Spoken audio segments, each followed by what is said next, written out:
Hello and welcome. This video provides an example of an email that is used to steal login credentials. Let's take a look at the email to highlight some of the issues.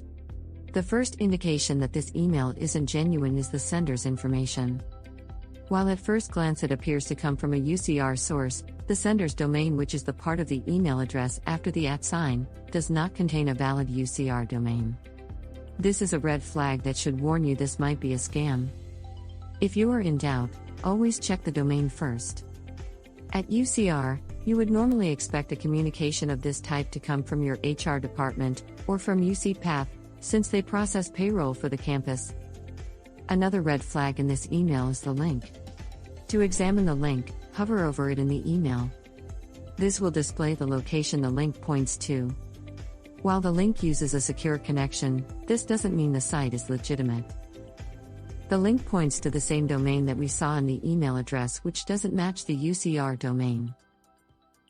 Something you might have noticed about this email is that there is nothing obviously wrong that would make it seem like a scam. Phishing emails with lots of grammar and spelling errors and other obvious tells are becoming less common. This email is actually a copy of a recent phishing email that was sent to members of the UCR community. When the recipient selected the link in the email, a screen very similar to the UCR login was displayed. At first glance, the page appears to be identical to the UCR login screen. However, examining the link reveals a key difference.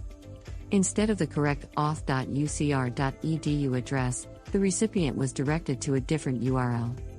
When users entered their credentials into the seemingly normal UC Riverside login screen, a bot copied the credentials to a file created by the attacker. Once a NetID and password were entered, a new screen was displayed.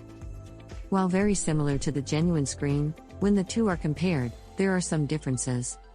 Any duo passcodes entered into the screen were also saved by the bot to the attacker's file. This type of attack is known as a credential compromise attack. You should always be cautious whenever a link directs you to a login page.